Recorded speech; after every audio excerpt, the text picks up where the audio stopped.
누군가를 만나고 나서 그 사람에 대해 직감적으로 어떤 감정을 느낀 적이 있나요?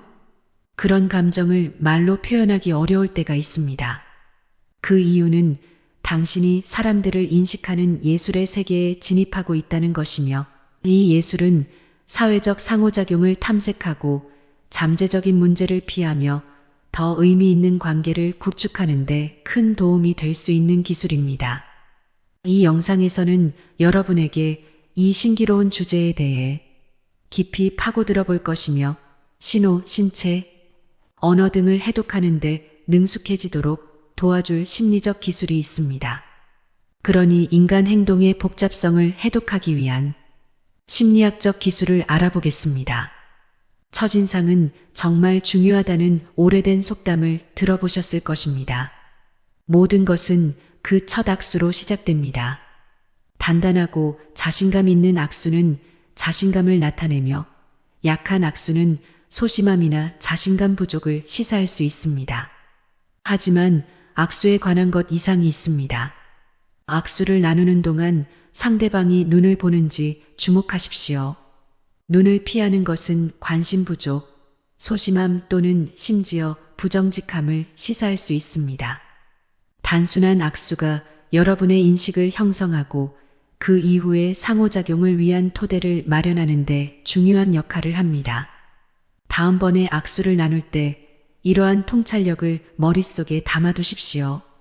때때로 신속한 판단과 결정이 우리의 세상을 주도합니다.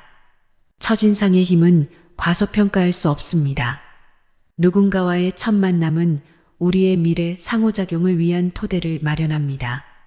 그것은 책의 표지와 같습니다. 우리의 기대를 형성하고 내부의 장을 어떻게 인식할지에 영향을 미칩니다. 누군가와 처음 만날 때 그 첫 악수가 여러분이 함께 쓸 이야기의 서막이 됩니다. 단단하고 자신감 있는 악수는 여러분이 자신감 있고 미래에 오는 무엇이든 대비할 준비가 되어 있다는 것을 나타냅니다. 그러나 부드러운 악수는 주저 또는 불확실함을 시사할 수 있습니다. 하지만 그 악수만큼 중요한 것이 더 있습니다. 눈이 마음의 창문이라고 말합니다. 그래서 여러분의 손이 만나는 동안 눈빛이 교환됩니다. 새로운 지인과 악수를 나눌 때 상대방이 눈을 향하고 있는지 주의 깊게 관찰하십시오. 눈빛은 비언어적 의사소통의 강력한 형태입니다. 그것은 참여를 나타내며 현재 순간의 존재함을 보여줍니다. 초감각의 힘을 발휘하려면 이 초기 만남 중 상대방이 눈을 피하는지 주의 깊게 관찰하는 것이 중요합니다. 이는 관심 부족, 소심함을 시사할 수 있으며 어떤 경우에는 정직함에 대한 의문을 불러일으킬 수도 있습니다. 결국 신뢰는 종종 눈을 마주치는 순간을 통해 구축됩니다. 그래서 다음번에 악수를 나눌 때 여러분이 단순히 악수만 하는 것이 아니라 인사를 나누는 순간이라는 것을 기억하세요. 이렇게 보이는 작은 행동은 여러분과 상대방의 관계가 어떤 경로를 따를지에 상당한 영향을 미칠 수 있습니다. 다른 이들에게 내부의 페이지를 펴보도록 유혹하며 여러분의 악수와 눈빛이 자신감과 성의를 나타내는 이야기를 전달하도록 해서 상호 신뢰와 이해가 가득한 관계를 위한 토대를 마련하세요.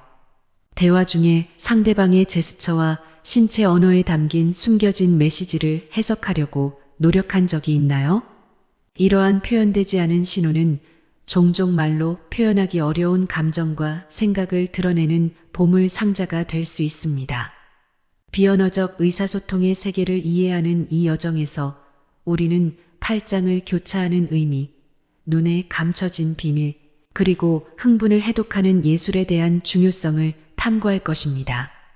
비언어적 의사소통의 세계로 뛰어들어 보세요. 여기서 감정과 직감이 중요한 역할을 합니다. 팔짱을 교차하는 자세부터 시작해 봅시다. 이 자세는 단순한 편안함 이상을 전달할 수 있는 제스처입니다. 누군가가 가슴에 팔을 교차하면 마치 자신을 보호하기 위해 보이지 않는 방패를 세우는 것처럼 느껴집니다. 여기에는 항상 명확한 의미가 내포되어 있지 않으며 외관은 종종 속이기 쉽습니다. 팔짱을 교차하는 행동의 의미를 이해하려면 말로 표현되지 않는 암호를 해독하는 것과 같습니다.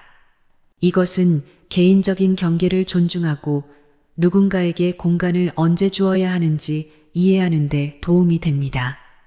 궁극적으로 이 모든 것은 공감과 다른 사람의 시각에서 세계를 이해하는 능력에 관한 것입니다. 상상해 보세요.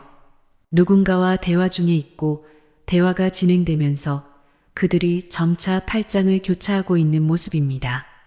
그것은 마치 여러분과 그 사람 사이에 보이지 않는 장벽을 세운 것처럼 느껴집니다. 그 순간에 여러분은 아마도 이것이 무슨 뜻인지 궁금해질 것입니다. 사실은 팔짱 교차가 다양한 감정과 의도를 나타낼 수 있는 제스처임을 알 수 있습니다. 그것은 불안, 무의식적인 자기보호의식 또는 물리적 경계를 만들고자 하는 욕구를 나타낼 수 있습니다. 그러나 정확한 이유를 파악하는 것이 언제나 간단하지는 않습니다. 팔짱을 교차하는 의미를 이해하는 방법 중 하나는 그들의 시선이 어디로 향하는지 관찰하는 것입니다. 그들이 눈길을 자주 다른 사람들이나 무생물에 향하게 한다면 현재 대화에 무관심함을 나타낼 수 있습니다. 반면 그들의 눈이 특정한 지점에 고정된 경향이 있는 경우 이것은 부담스럽거나 긴장의 표시일 수 있습니다.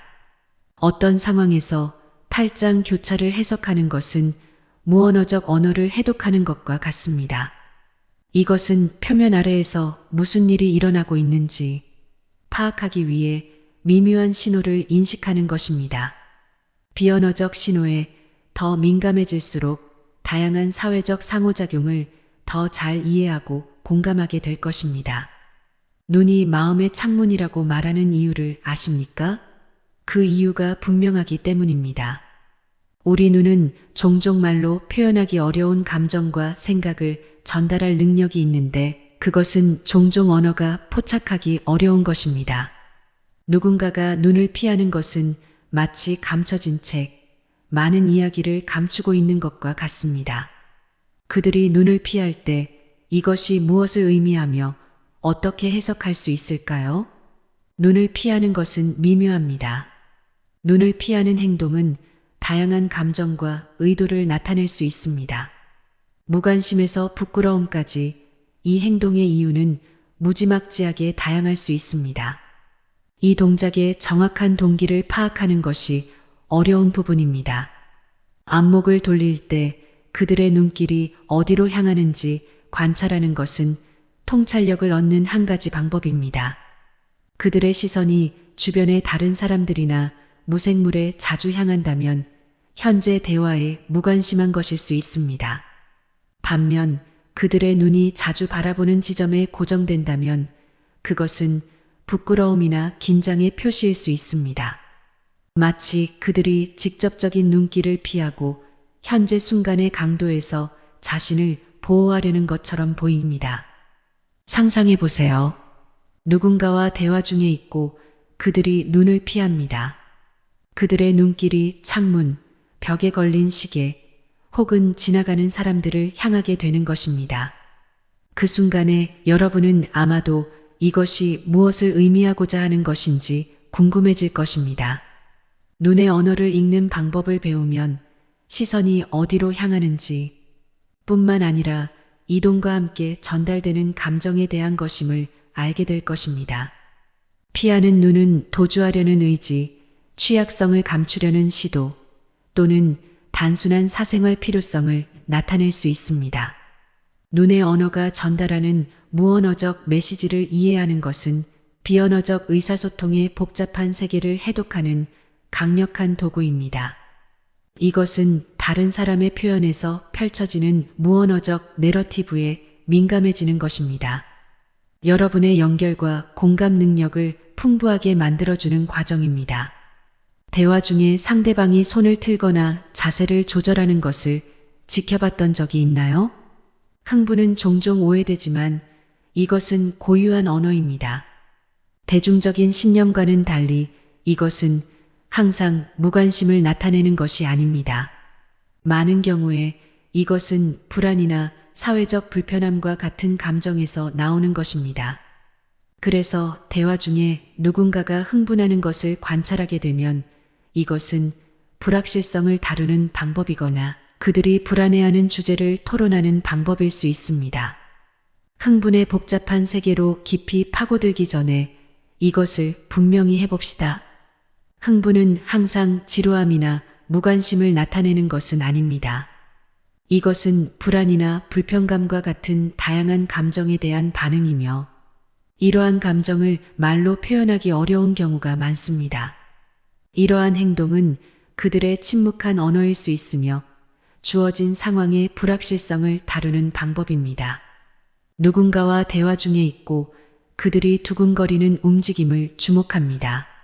손가락을 두드리거나 자리를 옮기거나 옷을 자주 고치는 것과 같은 행동들입니다. 지루함이든 활력 부족인 것으로 결론 내리는 것은 일반적입니다. 그러나 흥분은 종종 불안이나 불편감과 같은 감정을 처리하는 방법입니다. 흥분은 종종 말로 표현하기 어려운 생각과 감정의 표현일 수 있습니다. 이것은 순간의 복잡성을 해결하는 그들의 방법이며 여러분의 이해가 모든 차이를 만들 수 있습니다. 대화 중에 상대방이 대화가 펼쳐지면서 여러분에게 더 가까이 다가올 때를 경험한 적이 있나요? 이러한 접근 방식의 변화는 상당히 많은 것을 드러낼 수 있습니다. 이것은 두 가지 중 하나를 나타냅니다. 그들은 여러분의 존재와 함께 정말 편안하게 느끼거나 상호작용을 즐기고 물리적 가까움을 원한다는 것을 의미합니다. 이러한 순간에서는 마치 두 사람 간에 말하지 않은 연결이 그들을 끌어당기는 것처럼 느껴집니다. 그러나 이러한 접근 방식이 모든 사람에게 편안하지는 않음을 인식하는 것이 중요합니다. 개인 공간은 매우 개인적인 개념이며 어떤 사람들에게는 침범당하면 당황스러울 수 있습니다. 상대방이 가까이 다가오면서 여러분이 자연스럽게 물러나는 것을 느끼면 걱정할 필요가 없습니다. 그들의 의도는 아마도 무해할 것이며 그들은 단순히 여러분과 여러분을 평가하는 사람의 회사와 함께 있음을 즐기고 있습니다. 다른 한편으로 그들은 비언어적 신호를 포함하여 여러분이 더 많은 공간을 필요로 한다는 것을 나타내는 여러분의 미묘한 신체 언어 변화를 인식할 필요가 있습니다. 이 가까움과 개인 공간 사이의 균형은 우리의 사회적 상호작용을 더욱 풍부하게 만드는 말하지 않는 이해의 댄스입니다. 믿거나 말거나 어떤 사람이 걷는 방식은 그들의 세계에 대한 깊은 통찰을 제공할 수 있습니다. 이것은 그들의 내적 생각과 감정의 신체적 표현입니다. 누군가가 자신 있게 걷고 머리를 높이 들고 걷는 모습을 마주하면 자세뿐만 아니라 자신감과 긍정감을 보여줍니다. 이 사람은 자신감 있게 행동하며 자신감이 넘칩니다. 반면에 어떤 사람이 발을 끌며 머리를 조금 숙이며 걸어 다니면 다른 이야기를 시사합니다. 이러한 걷는 방식은 수줍음, 자신감 부족 또는 동료를 원하는 욕구를 나타낼 수 있습니다. 그들이 스스로를 어떻게 표현하는지는 그들의 내적 세계의 반영이며 이것은 그들의 성향을 암시하는 침묵의 언어입니다. 그러나 자신감이 항상 오만함을 의미하지는 않음을 이해하는 것이 중요합니다. 다양한 걷기 스타일을 보이는 사람들과의 대화는 그들의 성향을 실제로 이해하는 데 도움이 될 수 있습니다. 이것은 독특한 표현 형식이며 눈에 띄는 것 이상을 드러내는 말하지 않는 언어입니다. 우리가 인간 행동의 풍부한 풍경을 탐험하면서 교류에 깔린 많은 말하지 않는 언어 세계가 있음을 깨닫게 됩니다. 흥분, 개인 공간, 심지어 걷는 방식도 우리가 마주치는 사람들의 생각, 감정 및 성격에 대한 귀중한 통찰력을 제공합니다. 이러한 세세한 점을 이해하면 우리의 연결과 관계가 풍부해집니다. 이것은 우리가 뒤로 물러나 관찰하고 상호작용을 모양 잡는 말하지 않는 언어를 들어보기 위한 여정입니다. 우리가 만나는 각각의 사람은 고유한 책이며 그들의 비언어적 신호를 해독함으로써 그들의 이야기 몇 페이지를 더 읽을 수 있습니다. 우리 모두를 연결하는 말하지 않는 언어를 인식하고 종종 표현하는 말보다 크게 말하는 말하지 않는 언어를 이해하려는 노력입니다. 말로 하는 의사소통 이상의 것이 있습니다. 우리의 끄덕임, 몸짓 언어, 선택한 의복까지 언어에 없는 세부 사항이 우리의 생각, 감정 및 성격에 대한 복잡한 세부 사항을 드러냅니다. 우리가 인간 상호작용의 복잡성을 탐험하는 동안 모든 상호작용은 더 나은 의사소통자로 공감을 발전시키고 의미 있는 연결을 구축하는 기회입니다. 비언어적 단서의 암묵적 언어는 서로를 더 깊게 이해할 수 있도록 풍부하게 해주며 우리가 더 깊은 수준에서 연결할 수 있도록 합니다. 시청해 주셔서 감사합니다. 이 영상이 도움이 되었다면 구독과 좋아요를 눌러주세요. 감사합니다.